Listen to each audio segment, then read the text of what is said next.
On a city's busy street, its distinct vibrant colors, colorful painted images, intricate patterns, and depictions of Filipino icons, cartoon characters, and religious figures make jeepneys an iconic mode of transportation.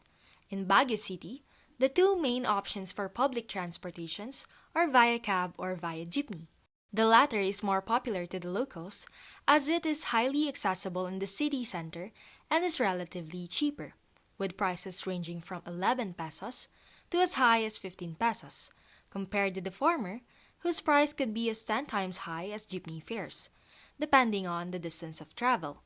With this, minimum wage workers and students were able to reach their workplace and campuses with only a minimal expense on transportation fares. I ride jeepneys whenever I leave the house, which is basically every day. The role that they play in my daily transportation, they're basically my main source of transportation. Whenever there's an option to take a jeepney, I take it as much as I can because it's cheap and it's convenient and it's much less tiring than walking. Most of the time, I ride jeepneys to go from point to point, from going to the market, going to school, going to visit friends. Concerns have been raised regarding the possible removal of this cultural icon on the streets. This is due to the modernization program of the government. Kailangan ba talaga siyang i-phase out totally?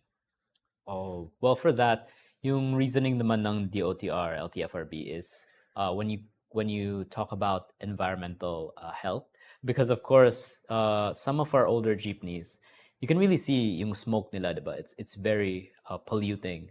And of course, their engines are quite old, hindi sila Euro 4 compliant. And then you also have the aspect of commuter safety and commuter comfort. In 2017, the government of former President Duterte, through the Department Order Number 2017-011 of the Department of Transportation, mandated the Jeepney Modernization Program, or the Public Utility Vehicle Modernization Program, which seeks to replace traditional jeepneys that emit excessive amounts of harmful gases with vehicles that meet environmental and safety standards. Further, it seeks to unify and organize the PUV industry while improving and replacing PUVs that have been working for over 15 years with vehicles that meet the criteria. The program requires PUV operators to be part of an existing transportation corporation or cooperative, or form a new one with at least 15 other PUV operators to continue their operations. Moreover, this initiative aims to organize the routes more effectively and discard the system of boundaries to shorten passengers' waiting time. The contents of the PUVMP indeed looks promising. But why is it considered an issue? A transport group accuses Philippine senators of turning a blind eye to problems brought by the government's Public Utility Vehicle Modernization Program. PUV Modernization Program is expensive, costs too much for the PUV operators' minimal earnings. They suggest rehabilitating traditional jeepneys instead of modernizing them. Lawmakers are being one-sided during deliberations on the program. They might just end up having to pay off yung utang nila, diba? Several reasons were raised during the peak of the discussion of modernization. First, there exists the problem of individual operators having monopolized debt because of the consolidation of PUV operators and the substantial cost of transitioning to modern jeepneys. It is estimated that a modernized jeepney costs around 2.5 million pesos in 2020, whereas traditional jeepneys only cost around 200,000 pesos. With a huge difference between the prices of modern jeepneys and traditional jeepneys, operators who have no means to afford modern jeepneys will be forced to either shut down or apply for loan programs from Land Bank of the Philippines or Development Bank of the Philippines, which will further increase their burden as a 6% interest annually is applied. Second, during the height of the pandemic, marginalization of jeepney drivers and operators was highlighted. The Land Transportation Franchising and Regulatory Board only issued provisional authorities for traditional jeepneys and refused to accept renewal and new applications of franchises of such transportation. Lastly, modernization is said to have a carryover effect to the commuters. Mendoza, in 2021, stated that as the price for modernization is high, jeepney operators will need a significant increase in their income to compensate for the cost of modern jeepneys, which may lead to an increase in transportation fare. With this consequence, the question arises: will public transportation will still serve the public? Will it still be affordable for commuters who earn minimum wage per day? Nearly 7 years after its mandate and 2 years since the post-pandemic period, have people's opinion or views with regards to the modernization of jeepney vehicles changed? Ano po yung opinion niyo tungkol po sa modernization? I think it's too rash to think if pro or anti. Po ay pabor sa Jeepney Modernization Act. Hindi ako po kasi ma'am, maraming consequence. Wala naman akong masasabing opinion kasi wala tayong magagawa sa gobyerno, di ba? Ako po ay hindi pabor sa Jeepney Modernization Act, unang-una sa lahat, dahil ito po ay discriminatory po sa ating mga jeepney drivers na matagal na pong nasa larangan po na yon. And I think po masyado pong drastic yung implementation po ng batas, tsaka hindi po siya economically friendly sa ating mga drivers, dahil kung ikukumpara po natin yung social status po ng ating mga driver na kumikita po on a day-to-day basis, parang di naman po nila maa-afford yung transition po into an e-jeepney.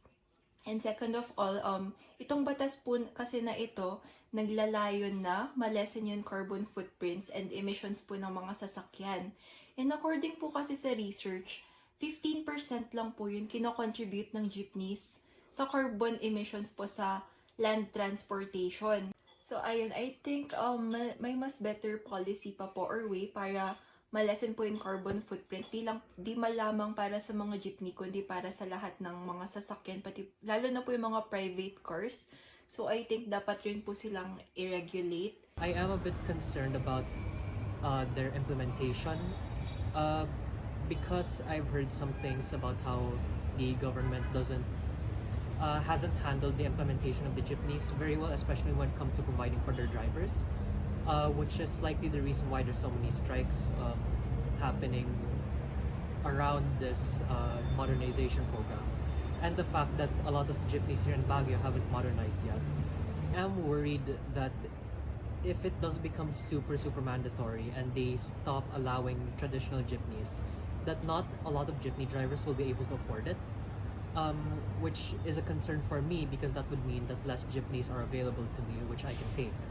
So although it hasn't happened yet, that is a concern that I have, that it might make jeepneys a lot less accessible if traditional jeepneys stop being allowed on the roads. With the modernization of jeepneys, while it is aimed to improve yung safety, efficiency, and yung environmental impact niya, it poses a significant threat na to the cultural and historical significance ng traditional jeepney. I think it's too rash to think if pro or anti. I think there's many pros naman with regards to the modernization, because as a commuter sa Manila din o kaya sa Cavite, yung mga jeep na ng init tapos yung mga bughan nilang exhaust is really bad, pero I see the cons din, and I fully believe naman yung cons na yung modern jeeps is way too pricey for how much jeepney drivers or mga jeepney drivers are making, and it's very difficult for them to be able to ensure pa stable income kasi nga mag-uutang pa sila ng sobrang dami. So I think the new law is a bit too hasty and not well researched. Naniniwala po ko na yung objective ng batas or yung purpose nito ay para sa ikabubuti ng nakararami. Like, una po yung purpose naman niya ay para i-reduce yung environmental impact ng ating mga lumang jeepney na nangangailangan na talagang palitan or baguhin. And secondly, para din daw po i-enhance yung safety ng mga nagta-travel sa gamit yung mga jeepney na gusto nilang palitan. So, overall naman, para sa akin, kung yung batas lang yung titingnan, okay na okay ako doon sa Jeepney Modernization Act. Siguro, yung nagiging issue lang din is paano siya ini-implement and kung gaano ka-drastic yung impact niya sa ating mga jeepney drivers, lalo na mababa daw yung subsidy. So, siguro on that part, sana mas maging open pa yung government natin sa negotiations. Total naman, sila naman talaga yung nasa position to impose that law. So, yun lang. Sa akin, pabor ako, pero sana mas maging maluwag sa ating mga jeepney drivers sa pag-help sa kanila sa pag-transition. One main aspect of PUVMP is its promising environmental benefits. If one person would know anything about the realities and differences between the traditional and modernized jeepneys, it would be those who are directly involved with them. Hindi ako pabor kasi ma'am, maraming consequence. Kagaya ng pagbili ng pesa, yun na lang. Mahirap yun eh. Lalo na, galing sa China. I-import pa nila dito. Ilang taon, ilang buwan ka rin maghintay. Dapat yung buwan na yun, nagbiyahe na sana yung kasama namin. Walang, sayang din yung biyahe niya. Mas maganda yung motor kaysa dyan sa jeep. Mas madali pong i-drive. Oo naman. So, kung papapiliin po kayo, modern po ba kayo? Oo naman. Mas marami din po bang pasahero pag modern kaysa sa traditional na jeep? Naman. Mas marami. Masasabing opinion kasi wala tayong magagawa sa gobyerno, di ba? Kasi ang nasusunod ng gobyerno. Yun lang naman ang sinusundan. Yun lang ang opinion ko dyan. Wala naman ng kuskus balungos yun. Parang mas masaya. Bakit ka mo? Siyempre, nakakasakay ka ng sabit-sabit na lang, hindi ka naupo. Sayang din yung isang pasahero. Yung iba kasing pasahero din gusto yung may aircon din. Yung iba rin, ayaw rin yung may aircon. Kaya iba-iba yung opinion. Diba? Ganun lang yun. Wala sa ayos eh. Kung kayo nag-just na mag-drive ng Egypt, tatanggapin niyo po kayo? Depende sa offer, kung magkano yung isang araw. Transportation has become a necessity in this modern age. However, as societies progress to an advanced community, changes are inevitable, and almost everything has to keep up with the upgrading technology, and this includes transportations. But we must take into account that this advancement must be balanced with the culture and with consideration of the socioeconomic situation of the community.